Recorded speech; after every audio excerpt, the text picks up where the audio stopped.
Yes, we are still here, ladies and gentlemen. The Right Take is still on the internet. For now, we have not yet been deplatformed, unpersoned, banned, censored, canceled, disappeared. We are still here to deliver to you episode number 3. I'm Eric Lendrum. I'm Jacob Grandstaff. And, well, once again, it was a very eventful period of time in the last few days prior to the recording of this episode. So, as we hinted at in our opening, one of the big themes of this episode, of course, something we have to talk about, the elephant in the room, for the last week at least, is in direct response to the peaceful protest at the United States Capitol. That's what we're calling it, because, you know, the media spent the whole summer last year referring to riots as peaceful protests, so it's only fair we give them the same treatment. Is gone. At Real Donald Trump, President Trump's Twitter account, which he has had since 2009, I believe, and literally had the exact same profile picture. We all know the one I'm talking about, the close-up, the extreme close-up. He's just got that look in his eyes. That same profile picture for 11 years. He had that account, and it had 88.7 million followers at the moment of its suspension, which made it the 6th most followed Twitter account in the world. Such legendary tweets, such absolutely legendary tweets, like "Happy Thanksgiving," even to the haters and losers. You know, the Coke company is not happy with me, but that's okay. I'll still be drinking that garbage. It's the classic. You really want to find the best of Trump's Twitter? Go back to before he was president, man. Go back to like 2013, and when he was just Donald Trump and just interacting with people on Twitter, because people hated him too back then, even before he was president. And he just didn't care. He did not have any filter before he was president. And some of those tweets were absolutely legendary. A lot of them are archived, thankfully, so we will always have that to remember. But yes, in a very serious note, of course, they banned the president of the United States. And many conservative right-wing personalities on Twitter, including other accounts associated with the president, they banned the official Trump team. That's the official Trump campaign Twitter account. The president then used his more quote-unquote official Twitter account at POTUS to tweet about the situation, and that account got banned. I just don't know what to say to that. I mean, I did predict that they would ban him from Twitter permanently, but I predicted that would happen at approximately 12:01 p.m. on January 20th, like the moment he leaves office. I did not imagine that they would have the audacity, the absolute gall to do this while he is still in office. That should terrify you. It really should terrify you that big tech, and not just Twitter, of course, plenty of other tech platforms, Facebook, YouTube, Instagram, Twitch, they've all banned and or censored him at a certain point, with Twitter being the most egregious because that was literally his platform. But that certainly has very, very devastating implications for the future of discourse in our country. Well, it didn't surprise me that they banned him. In fact, I fully expected it after the Capitol Hill riot, or the peaceful protest, if you want to call it that. Because what we're seeing a trend with big tech and really the political left in America in general is, as soon as they feel like they've got an opening, they charge through it. And so we saw this, for instance, after the riot at Charlottesville in 2017.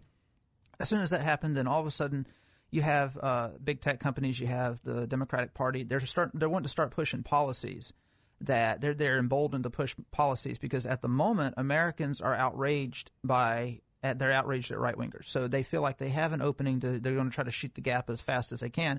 And then we saw it again after the death of George Floyd. Most Americans at the time, because they didn't release the body cam footage, most Americans genuinely believed that this police officer, Derek Chauvin, kneeled on George Floyd's neck and murdered him on camera. So at the time, America was outraged, and so a lot of Americans were really starting to question, hey, maybe our police system really is, racist against black people.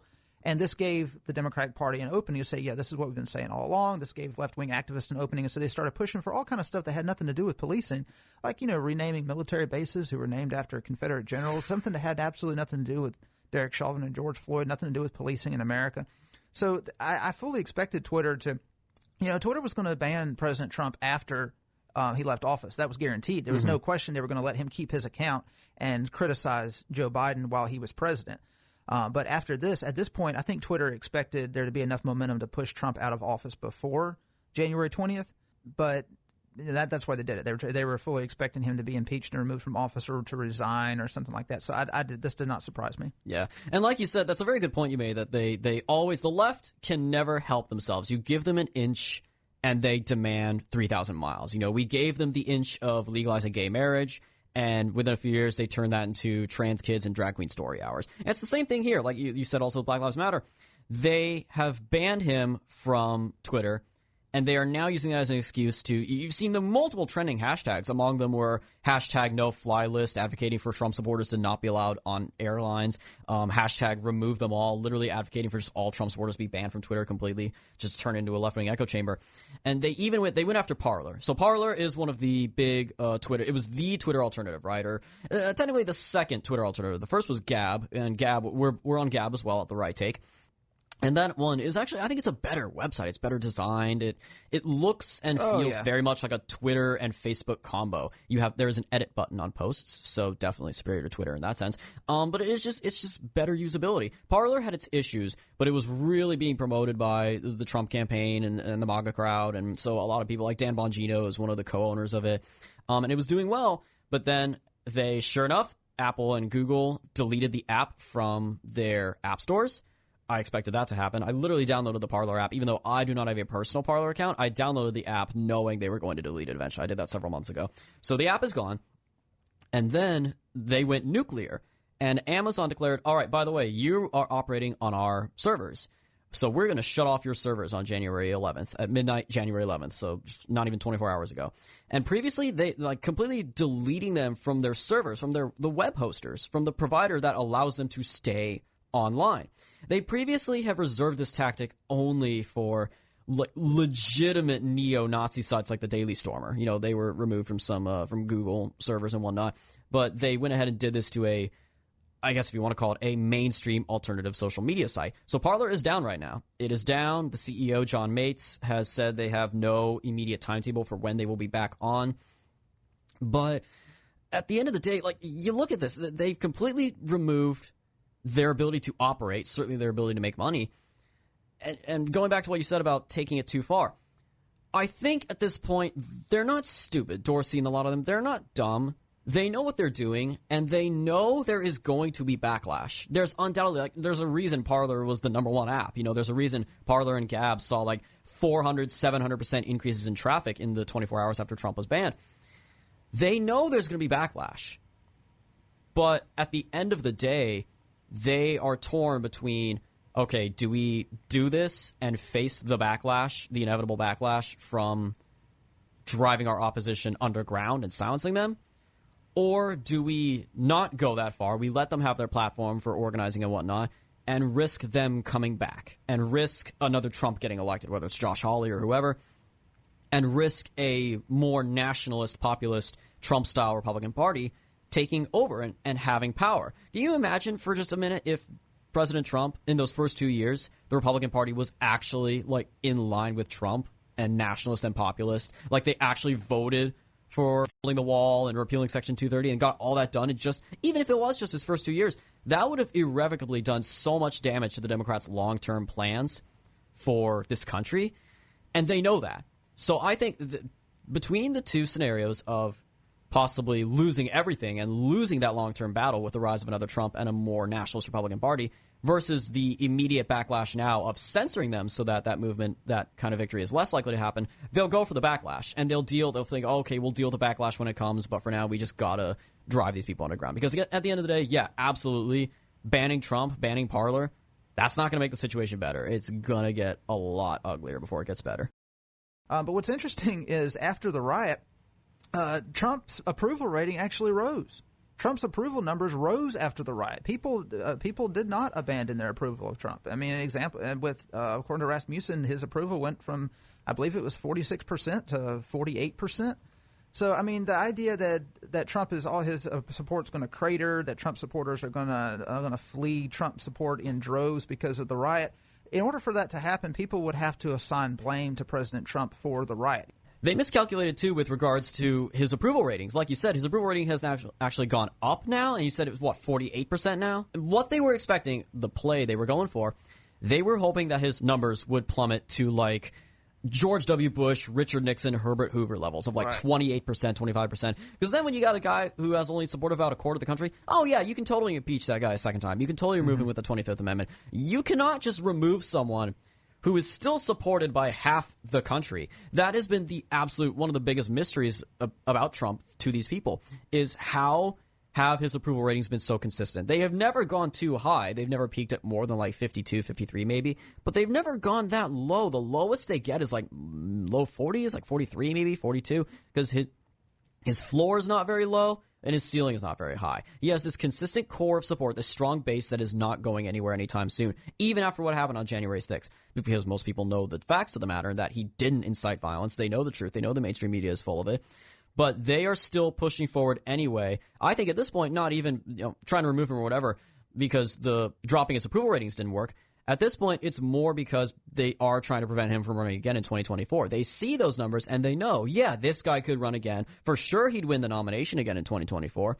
I still don't think he would win at that point because the voter fraud is just so strong, and especially for 4 more years of Biden, it will be even stronger. But they just don't want him to run again because they'd have to cover him again. They would be forced to cover Trump again for another 2 years if he is the Republican nominee again, and they don't want that. They want him to just go away as quickly as possible.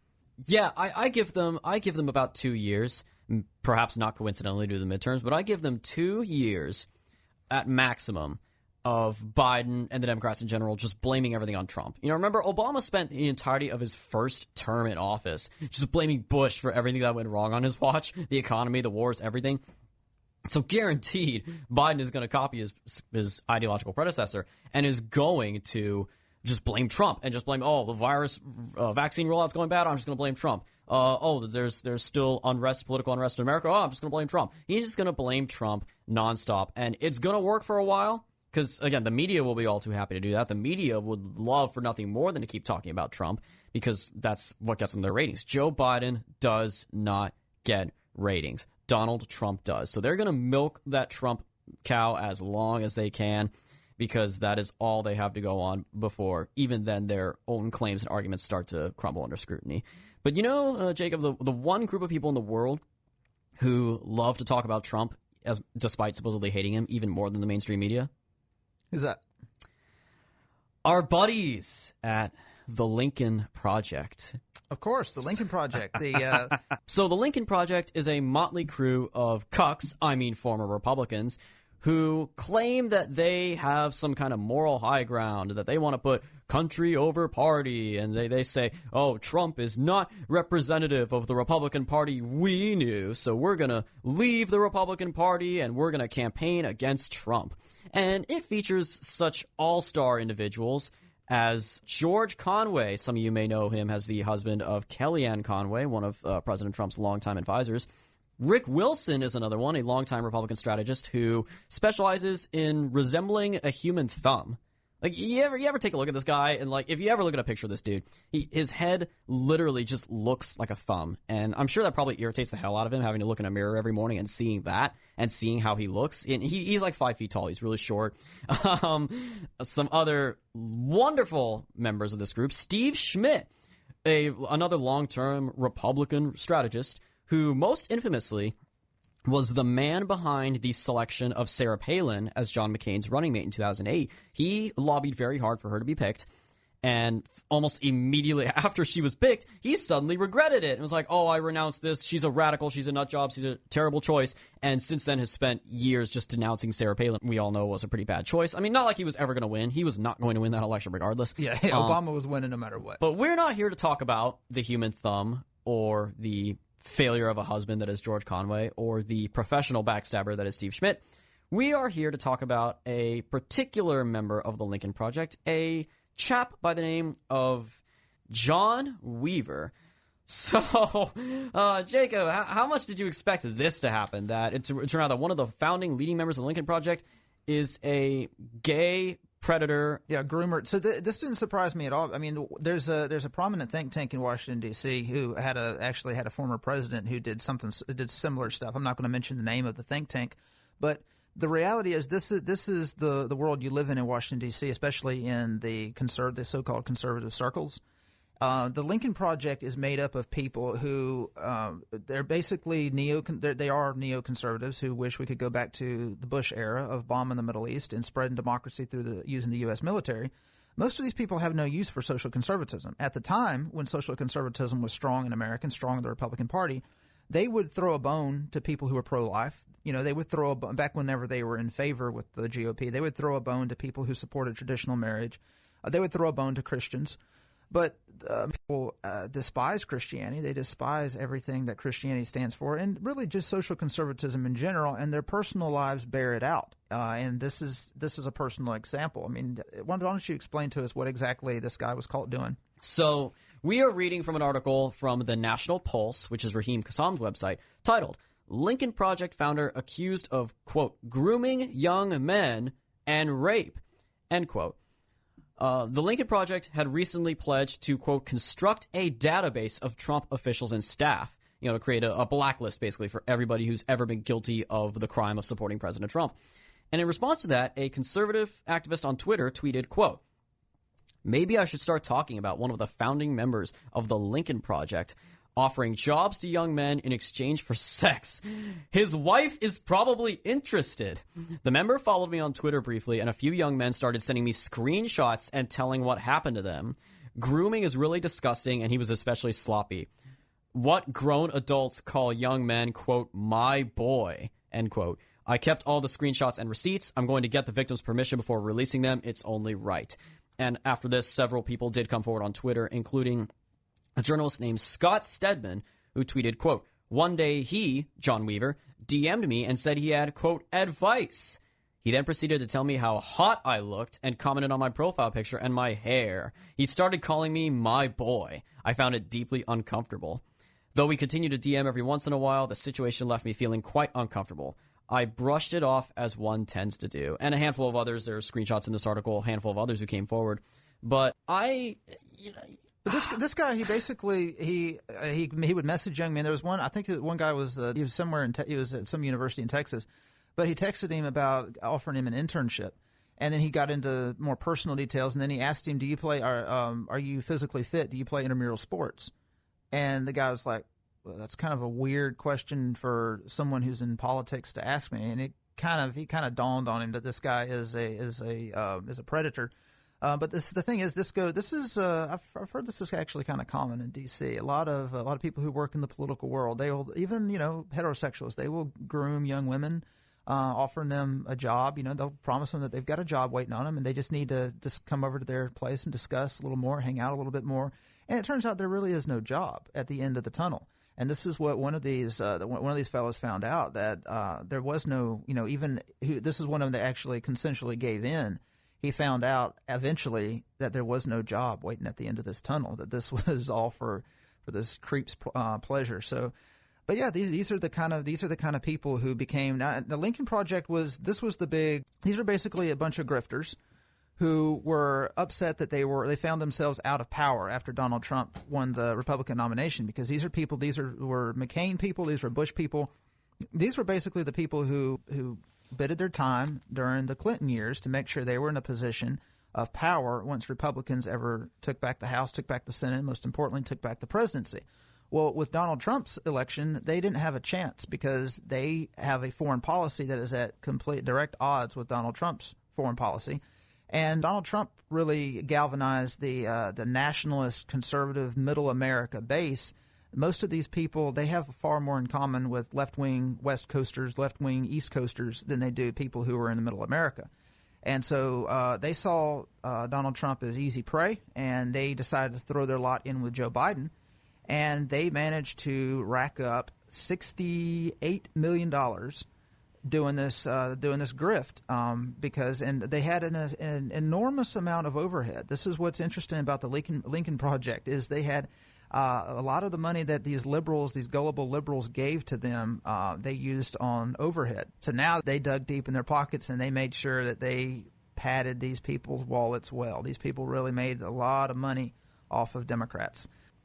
And this one particular ad that they ran, which is absolutely hilarious. I mean, it's so obviously not going to win anybody favorite. over. This is my favorite of their ads. Honey, memory. You asked me to wake you and tell you what happened in the election. Who won? Trump. Trump won. But I thought you could only be president 2 times. Not anymore.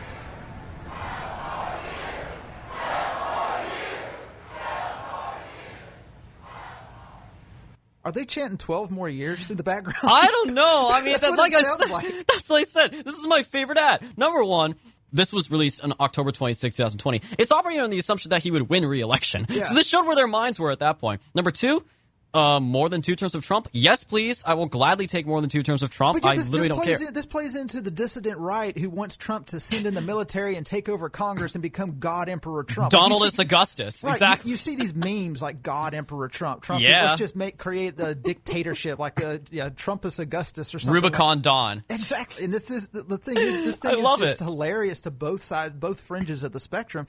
But it's not intended to actually sway any voters. There's nobody that literally thinks that Trump would run for a third term if he won re-election. This is intended to get scared liberals to give them their money. But I also, I love that ad, but I will say it's so unrealistic, Jacob. That would never happen in a million years. You want to know why that is the most unrealistic ad I've ever seen? Because in what universe would a 6-year-old boy ask his mother to wake him up at like midnight to tell him the results of the election? Right. Like a 6-year-old kid is thinking about watching cartoons the next morning. Like in what? She has said you asked me to wake you up and let you know who won the election. When I was 6, I didn't even know who was president when I was 6 years old. I didn't care. I didn't know what a president was. Okay, so moving on to a more somber note, one of the Capitol police officers has recently committed suicide. He was stationed at the Capitol while the riot was going on. His name is Howard Liebengood on Saturday. So on Saturday he took his life. And this is obviously an extremely unfortunate situation, a very sad situation. And also the officer who passed away, Officer Brian Sicknick, we know, of course, died following the riots. And the news of his death had broken just before we did our last episode. I purposely didn't bring it up because the alleged story at the time was that he was hit over the head with a fire extinguisher by one of the Trump supporters during the melee. But I couldn't find video of it, and the thing is, every second of that encounter of the storming of the Capitol was filmed from multiple angles. So if someone was hit over the head with a fire extinguisher at any point during that time, there's really no way. We would have seen it. Right. There's no way that could, and it might still be out there. It's probably, if it did happen, I'm sure it's in one of the videos. People just haven't found it and clipped it out. There was a lot. You got thousands of people all scrambling at the same time, so it can be kind of hard, kind of difficult to see. But yeah, so until I can find a video, until there's a video evidence of Officer Sicknick being killed by or being hit over the head by a Trump supporter, I'm going to have to say the jury's out on this. And the reason why is because we do have ABC News. According to ABC News, it could have been a medical condition, because this is one thing. They're really the only ones that I've seen that have been reported on this. It says, according to sources familiar with the matter, authorities believe Sicknick's death was driven by a medical condition. They're also investigating reports that he was attacked with a fire extinguisher or another item at the Capitol, sources said. So far, reports of an attack haven't been confirmed, and authorities are hoping to locate video or other imagery from the scene. So, this is from ABC News Radio. The jury really is out on how Officer Sicknick died.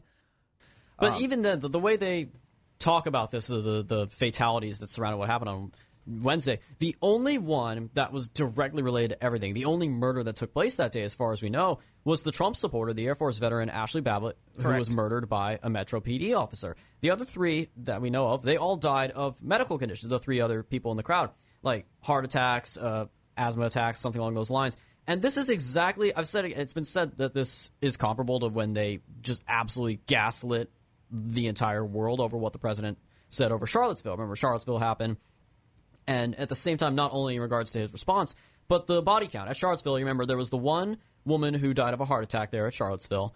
And then there were 2 police officers who died in a helicopter crash near the rally. They were in the air doing aerial surveillance on the events of the rally, but they had like a horrible mechanical failure or something, and it just crashed, and they died. Nothing to do with the rally whatsoever. But so many headlines and so many articles said, white supremacist rally kills 3 in Charlottesville, even though those 2 had nothing to do with the rally. It's the same thing here. They say 5 people died after Trump supporters stormed, as if Trump supporters murdered 5 people in the halls of Congress, Correct, which is yeah. not what happened here. So on that same note, while we're talking about gross exaggerations, let's move on from exaggerations to outright lies. And this is definitely kind of a niche thing to talk about, but I was a little hesitant to even talk about this particular issue, but oh boy, this is an issue that has, in certain circles of the internet, of social media, especially on the right, this has just blown up into, for some people, this is the breaking news over the last few weeks, that this stuff, I can't even, I look at some of these things, these particular stories that we're about to talk about, and I still can't believe these are even a thing. Jacob, can you take over for me? I can't even talk about this. So both of us have expressed our beliefs on as far as the electoral fraud, whether that was fraud or not. But the problem is you got Trump supporters, well, conservatives in general have been so disillusioned with the news media that they've just tuned out of the news media. And so to find news of what's going on in the world, they've gone to some of the darkest corners of the internet to try to get their news from. And this has opened up an opportunity for a lot of grifters, a lot of people who just revel in attention, a lot of people who have mental health issues and see this as a golden opportunity to present themselves as some sort of guru, some sort of genius with inside information. And this is a real problem. This is something that has been going on for a long time. It's something that the right has continued to ignore. But I was sent this was after President Trump gave his address, letting people know that January 6th, reminding people that January 6th was the last chance to legally try to overturn the results of the election. He said we failed, and we're going to have a new administration take over on January 20th. So I get this message, and it's a screenshot of something on Twitter.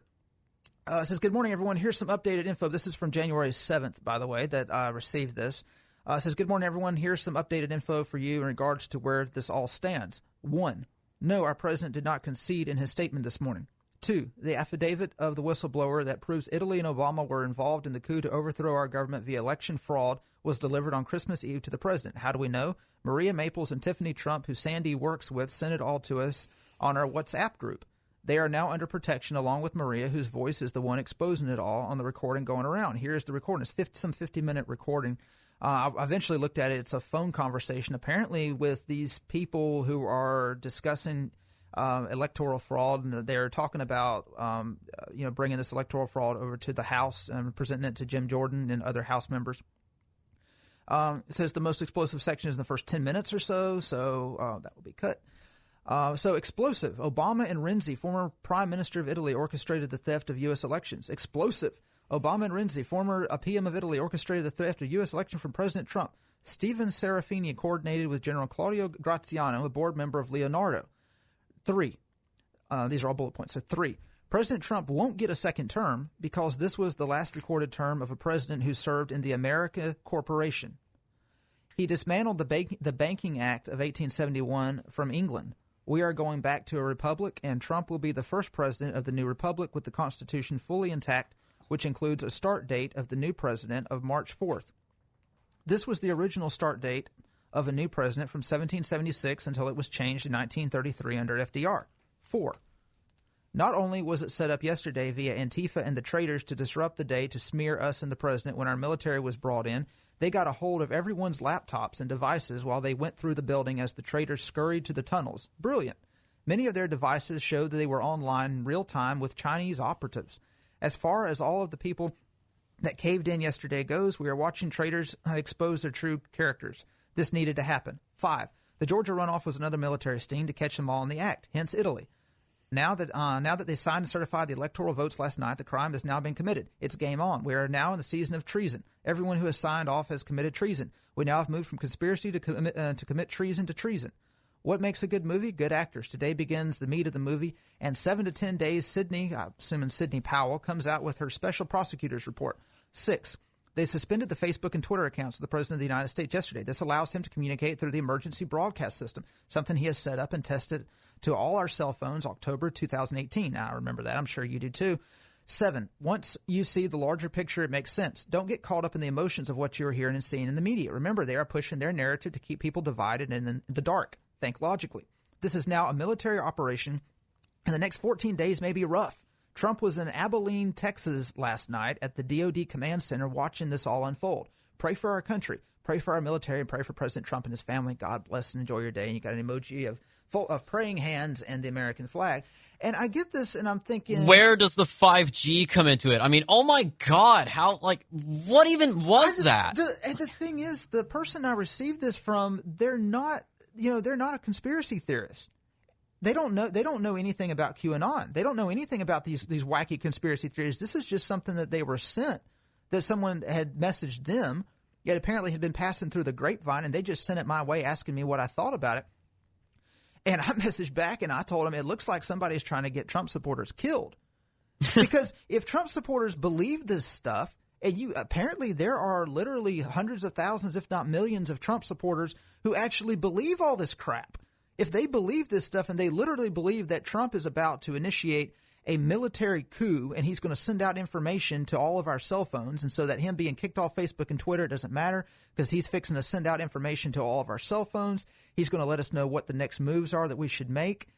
This is a problem, because if you have people that literally believe this, if they could be sucked into this, all it takes is someone sending out a text like this, and it gets passed through the grapevine that everyone needs to arm themselves and begin the revolution, because President Trump is about to initiate Operation End the America Corporation. And you have these people that would be going out in the streets and trying to overthrow the government. And guess what? They're all going to be turned into chopped suey. So it looks to me like somebody is trying their best to get Trump supporters killed. And this goes back to something, this is interesting because this was, bullet point number 4 in this document. 4 out of 500 from what I recall. So it says not only was it a setup yesterday, this was sent out January 7th, talking about January 6th. It says not only was it a setup yesterday via Antifa and the traitors to display the day to smear us, to disrupt the day to smear us and the president when our military was brought in. They got a hold of everyone's laptops and devices. It talks about, so it's alleging that the riot was created by Antifa and the traitors. So apparently this was a false flag operation. All the people who stormed the Capitol weren't actually Trump supporters. They were Antifa dressed up as Trump supporters. And it gets even wackier.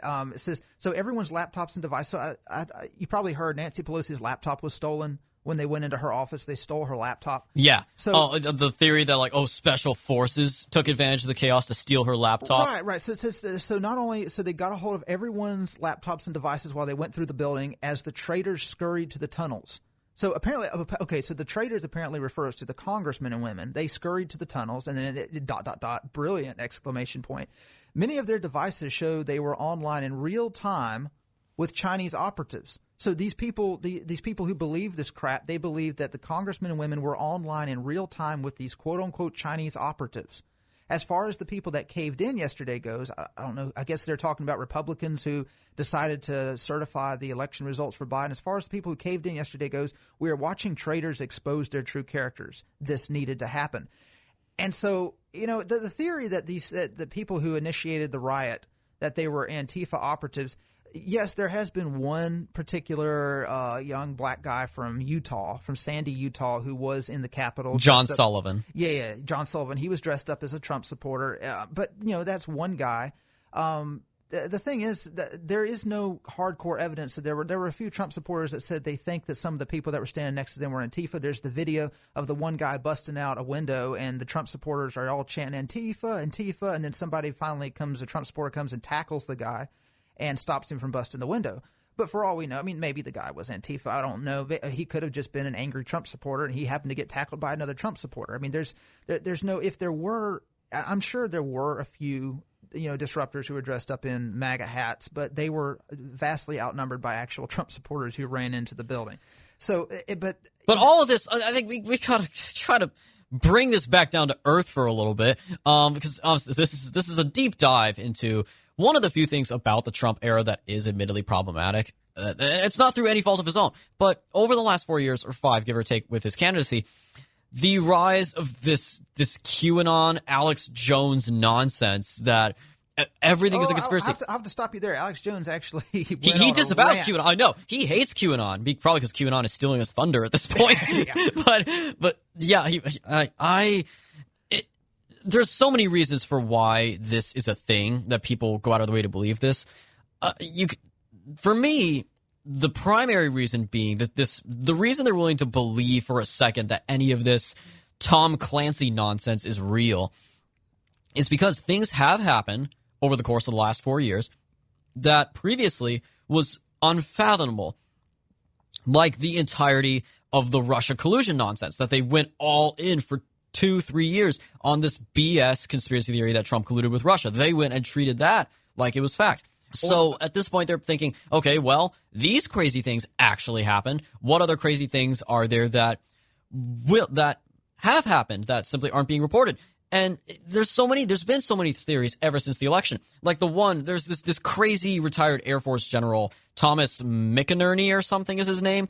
And he claimed he was spreading this theory that apparently there's a Dominion server in Germany, in Frankfurt, that was responsible for the entirety of the voter fraud by Dominion machines. And SEAL Team 6 went in there on a nighttime raid, like the Bin Laden raid, to go take the server, and 5 of them were killed valiantly stealing this server, and it's in a black site right now, and people believe this, and I'm just like, Don't you think this would be, I don't know, international news if that was actually happening?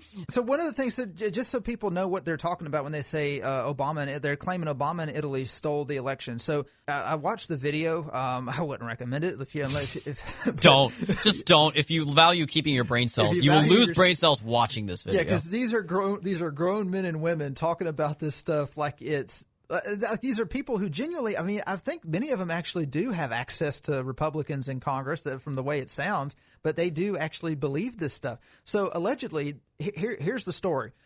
The servers, so whenever the votes were changed, allegedly changed in the swing states, they were sent through the cloud to Germany, to this base in Frankfurt, Germany. They were then transferred from Frankfurt to a military base to the U.S. Embassy in Rome. The votes were changed in Rome from Trump to Biden, and then they were sent back up by satellite back to the states within a matter of time. And they claimed that's why you had those spikes in votes in Michigan and Wisconsin after election night, because that's how long it took for the results to go from Michigan to Frankfurt, and from Frankfurt to Rome. And it was the U.S. Embassy in Rome that orchestrated all this. And the thing is, and here's a few of the claims. I was just going to go briefly through a few of the claims and show why it's just we shouldn't have to debunk this stuff. This is horse manure. We don't even need to debunk this. Just saying it out loud debunks it. Exactly. Because it's that ridiculous. But, okay, so, I mean, one of the things that they claim, they say the theft of the election was orchestrated in Rome at an embassy by an employee, Stefano Serafini. So this employee at the embassy in Rome, the American embassy in Rome, allegedly named Stefano Serafini. And in the video, the lady who's given the story, she says Stephens. Apparently his name changes every other second. But supposedly this guy is named Stefano Serafini. He's supposed to be a foreign service officer for over 20 years. She claims he retired the day before the election to ensure he would not lose his pension, unlike what happened in some of the FBI agents who betrayed our country in 2016 and did lose their pension just days before their retirement. Show me where any FBI agents were arrested or convicted of stealing the 2016 election. That's just it. They live in an alternate reality. That never happened. See, I don't know. How did they betray their country in 2016? Trump won in 2016. Exactly. Yeah, it was a terrible attempt at stealing it. He won. I guess that's the point. They're arguing that these people tried to steal it. The deep state tried to steal it in 2016, and these people didn't retire in time, so they lost their pension. She goes on. Stefano Serafini coordinated with a general, Claudio Graziano, who is on the board of Leonardo SPA, an Italian aerospace defense contractor. Leonardo, which is an actual defense contractor, so just so people know, this is an actual company. Leonardo used their military satellite uplink to load the software and transfer it over to change the votes from Trump to Biden. The plan was, here's where it gets good. The plan was orchestrated by Barack Obama with the help of Matteo Renzi, the former prime minister of Italy. The Italian intelligence service supplied intercepts, photos, phone calls, and shockingly, pictures of the CIA agents who have been involved in orchestrating this. So here's what happened. You got this officer, this foreign service officer, who has an Italian name, who's working in the American embassy. I don't know. You tell me. So anyway, he's working in the American embassy. He's been in there for over 20 years, and he coordinates with this Italian general who, by the way, Claudio Graziano is a real person. He's a bigwig in the European Union defense forces, like the coordinated defense forces. He is not on the board of Leonardo SPA. If you go to the website of Leonardo SPA, there is no Claudio Graziano, this particular European general. He's not on their board. But apparently they're claiming he's on their board, and he worked with this embassy official to switch the votes from Trump to Biden. They don't explain what the motive for these two Italians was. Why did these two Italians want to switch votes from Trump to Biden? Were they paid? They don't say. They don't give any reason. But apparently this was orchestrated by Barack Obama and Matteo Renzi to do this. And the lady claims that as soon as Trump took office, because Obama's last meeting with a foreign leader was apparently with Matteo Renzi, that this is where he coordinated. He went to Italy. They set all the chips in motion to destroy Donald Trump and ruin his presidency. So allegedly, all this information, we know this information because Italian whistleblowers in the Italian intelligence service supplied the intercepts, photos, phone calls, and the pictures of the CIA agents. Okay, so they claim that there were a bunch of Italian intelligence service officers who were fired on December 5th. They were fired because they had hacked into certain websites in Italy back in 2017. So let's say I hate conservatives and I want to create a conspiracy theory that's going to cause conservatives to chase their tails. I find, oh, hey, look, there were some Italian intelligence officers who were fired on December 5th, 2020. And I can say, oh, look, Obama's last meeting with a foreign dignitary was with Matteo Renzi. So I can create this conspiracy. I can say, okay, well, these officers who were fired on December 5th, they were tied into this. And all they've got to do is feed this intelligence, this so-called intelligence, to people who are looking for evidence to present to Congress that there was fraud. Because you got to understand, there's a lot of Republican operatives. This lady who actually came up with all this, the lady in the video, her name is Maria Strolozak. She is a Georgia lobbyist. She's a former Georgia lobbyist.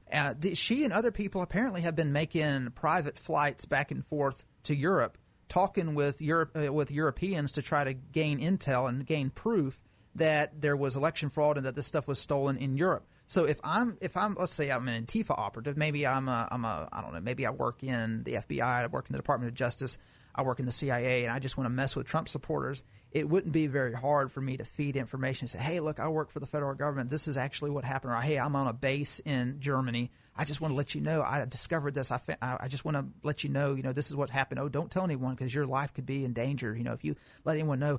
And then I can get these people to spend all this money on private jets to fly back and forth from America to Europe, wasting all their hard-earned money, chasing these wild goose, on these wild goose chases. In the end, all they end up doing is causing boomers' blood pressure to rise. I mean, that's literally all that's coming out of this. Yeah, I look at this. I mean, I couldn't help but notice a pattern here. Actually, maybe there's something to this, Jacob. Because there's the pattern first, Germany, and then there's the embassy in Italy. So logically, the next country that should be brought up in all this obviously has to be Japan, right? The Axis powers are getting back together, guys. Right. That's the missing link. If they could just find the missing link, if they could just tie it to Japan, it would it would tie all together. But there's more, and of course there's always going to be more. So this is, I don't know if have you ever heard of the site Before It's News? BeforeIt'sNews.com? Never before in my life have I heard of that site. Apparently, this is a huge website. Like with the QAnon right, this thing is heavily trafficked. And again, this goes back to the point that I made in our last episode that so many people on the right have been they look at the news media, the mainstream news media, and the mainstream news media, rather than reporting the news, their number one goal is to get Democrats elected to office and push a progressive agenda. And so they see that. They don't watch CNN. So that's why, you look at CNN, it's like, wow, they're being brutal to President Trump. How is President Trump going to survive this? Well, he survives it because people who support Trump, they don't watch this crap. They just tune out. But whenever they don't watch the mainstream media, that they've got a void because they don't know what's going on in the world. This creates a market for alternative news sites and conspiracy theorists to attract a lot of eyes to their websites and make a lot of money from clicks. They're drawn to whatever is not mainstream. Like, oh, if it's not CNN, I trust this more than I trust CNN, which right. I get it, distrusting the mainstream media. Okay, sure. Like, again, 80% of Americans don't trust the mainstream media, but that doesn't mean you go to some crazy blogger living in his basement who is like, I have information that will lead to the arrest of Hillary Clinton. Which, by the way, the article I'm about to read from, it was written by Patrick Henry. So Patrick Henry actually rose from the dead. He's come back and he's God. Patrick Henry is now a columnist for the news site Before It's News. He's one of their main columnists because this thing has gotten 1.9 thousand shares so far on Facebook, and it was written January 7th. Pamphlets have come a long way since my day. I didn't realize Patrick Henry was able to. I'm glad Patrick's doing okay. He's kind of old, but I'm glad he's still with us. When are they going to bring back Sam Adams, man? I want to be able to drink a Sam Adams with Sam Adams. That's all I want in my life. Yeah. So anyway, whenever I was at the rally, of course, David Perdue had just come out that he had lost. The margin was too great. He wasn't going to be able to come back. And we're waiting on Trump to speak, and someone is looking on the phone and said, "Oh no, David Perdue lost too." And this lady says, "No, that's fake news." And he says, "Oh, it is? It's fake news?" Yeah, that's fake news. It's just mainstream media. They want us to think that Georgia's lost. And he said, "Well, I'm getting it from my source who's in Georgia." He said, "No, all the news media is saying the same thing. They're all claiming that David Perdue lost. David Perdue didn't lose. It's just fake news." Every news media outlet in the country is saying, "Okay, here are the election results. David Perdue has lost. He has conceded the election." And you're saying, "No, it's fake news. They're just lying to us. David Perdue, he hasn't lost. He's still running. He's going to win this." At that point, it's not very hard to jump from that state of denial to the point where you're believing some of the stuff that I'm fixing to read. And that's only half the fault of the people who believe the stuff. Again, the other half is definitely on the media, that they go out of their way to lie and distort. They're doing it right now with the Capitol Hill protest. All they do is lie. They have their political biases in mind, and they have no intention of fixing that. They have no intention of fixing their image. They have no intention of actually starting to tell the truth because their egos are too big for it. And the more that they continue to just push these people off social media, the more they continue to say, "Oh, you're just the radicals. We're just going to silence you. We're not even going to hear from you." They're only creating this monster. They're making it worse. They're bringing it on themselves. They are, yes. These people, conspiracy theorists they were just a bunch of fringe kooks that nobody paid any attention to. The fall of the news media in America has caused conspiracy theorist sites to absolutely boom. Like they don't even. It's so easy. These people are such easy pickings. They don't even have to work for the clicks anymore.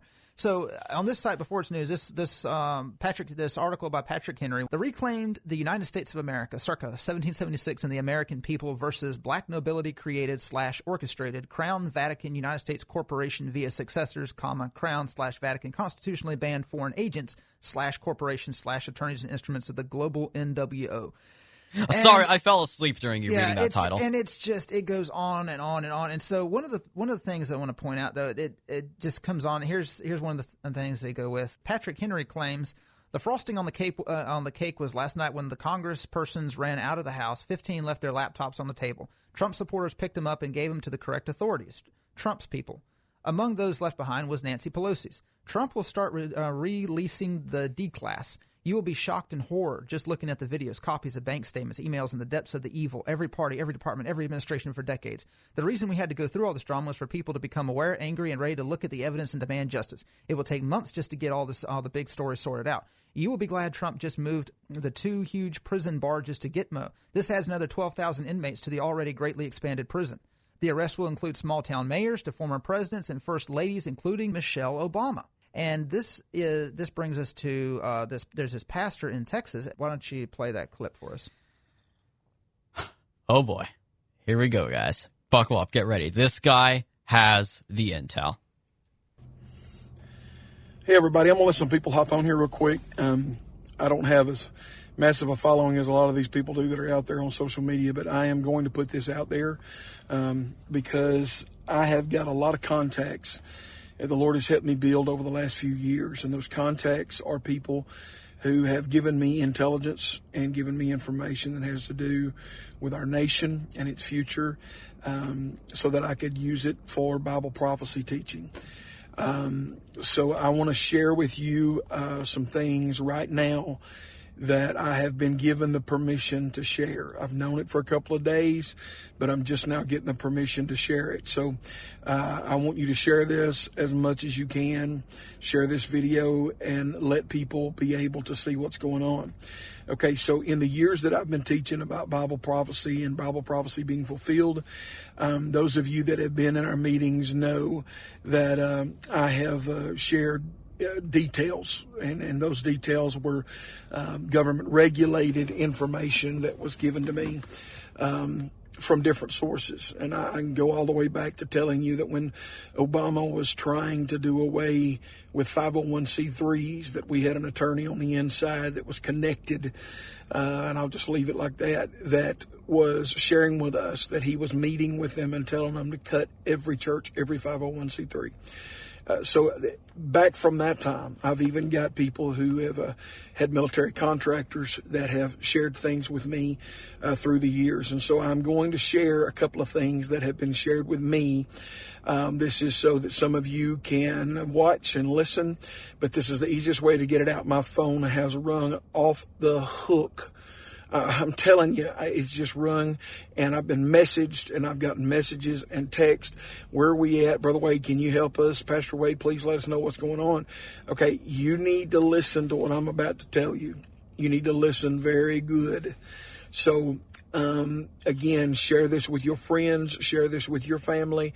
I'm letting some more people get on here. Share this with those that are immediately around you, because this is going to know what's going on. I'm sorry, I'm trying to read here at the same time. Tootie is asking me, explain the Republic is coming. Let me be real brief on that. Under FDR, Franklin Delano Roosevelt, the United States ended up in a treaty with Great Britain that made the United States a corporation instead of a republic. Okay? It has been a shadow government and a shadow thing that's gone on for a long time.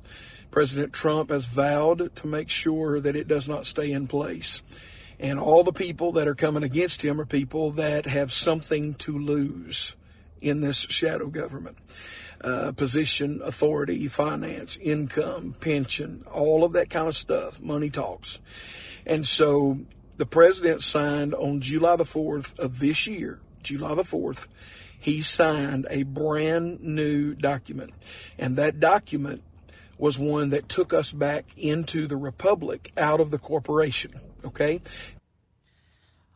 Okay. So I'll just say, so oh the person my that God. sent me, the person that sent me this video, they never heard of QAnon. They don't know what QAnon is. They don't know what any of this stuff is. This is just stuff. This is stuff that's being circulated among millions and millions of normal, average, everyday Republicans right now, and this has gone into overdrive since January 6th. This stuff has gone viral. And the thing with these kind of conspiracy theories is, you notice this pastor Wade McKinney, Wade McKinney, All Tribes Worship Center somewhere in Texas. He claims that he has a source on the inside of the government who is feeding him information. And this source is only letting him give certain information because it's not safe to deliver the rest of the information.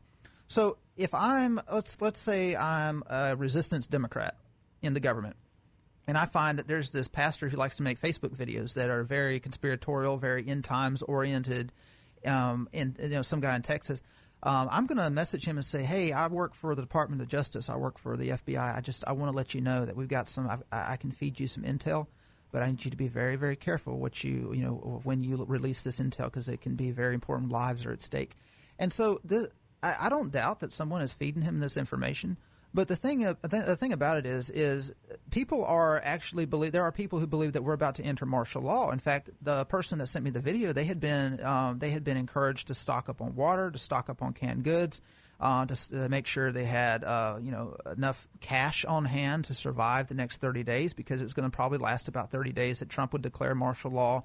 And if you notice, the pastor claims there's going to be some cleaning of house. So allegedly during this martial law period, because according to Patrick Henry here, Michelle Obama is going to be arrested among other quote unquote deep state operatives. Also, there was a hoax going around that Trump was going to address the nation. This is Monday. This was going to be Saturday night. That Trump was going to address the nation at 9 p.m. Saturday night. It was going to be carried by Newsmax, America, OAN, One America News, and it was going to be covered by RSBN, Right Side Broadcasting. And this went out to millions of Trump supporters. This went viral. Everyone, it was, hey, let everyone let everyone in your contact list know that Trump is going to be addressing the nation at 9 p.m. So you had people waiting at 9 p.m. and RSBN, OAN, and Newsmax, they didn't cover it, and so they're like, what's going on? Why isn't Trump addressing the nation? And, is he okay? What's going on? And it's just people seriously thought he wasn't alive anymore. People were saying, like, the video statement he gave that was like 2.5 minutes, where he says, there will be a peaceful transition on January 20th. People say, oh, this video is actually a deep fake. We need to see proof that he's actually alive. He may not even be alive anymore. And it's just, this stuff just goes on and on and on. The same prank, and it's just a prank. Someone is pranking Trump supporters. His contact in the government is literally, his name is Marshall. That's how he knows martial law is coming. Yeah, yeah, right. But even then, worse than that is that these people, when the craziest of these theories go viral, and then they get banned for blatantly being false. Like, remember back during early in the coronavirus when that stupid Plandemic movie came out? Yeah. That documentary claiming, oh, this is all like, I don't even know what the basis was. It was probably something to do with Bill Gates or something. I don't know. But that was getting banned on YouTube. It was getting banned on Twitter. And that confirmation bias, again, because the censorship is real, they will censor the truth. So then when something gets censored and banned, they think, oh, it must be true because it's been censored. So, I mean, like, yes, it's been censored. That doesn't mean it's true. But that too is where, with most conspiracy theories, the debunking becomes part of the conspiracy theory. Correct. It just never, ever ends. And the same prank was pulled today. You had content creators going live at 3 p.m. saying that I've received information Trump is going to address the nation at 3:15. Well, guess what? 3:15. He didn't show up. Yeah, 3:15 comes along and it's just Mike Pompeo addressing Voice of America. It just doesn't stop. And that's why, and again, that is one thing. I hate to see Trump go. I wish he would stick around and get another 4 years, but if nothing else, I want this Q stuff to end. Literally, he's out of office come January 20th, and then whatever happens, happens. Biden's being sworn in. It's done. It's over. I guarantee you, Q people are still going to be saying, no, this is part of the plan. Yeah. He wanted for Biden to come in. Just trust the plan. I just can't. I'm done. I'm so done. And that's the thing. So many of the people who rushed the Capitol, if you look at the pictures, you look at the videos, so many of them had Q shirts. They're walking in with Q shirts and Q hats. It's like the average Trump supporters, like even the more militant ones like the Proud Boys, they didn't rush the Capitol. Most of the people were just like, hey, everyone's going in. Let's go check out the Capitol. This is cool. Like they went in as tourists. And this stuff is dangerous because if you have people that they don't believe that David Perdue lost the election when all the news outlets are reporting that David Perdue lost the election. When David Perdue himself conceded. Correct. Then you're going to have anything that comes out is going to be fake news to these people. Everything.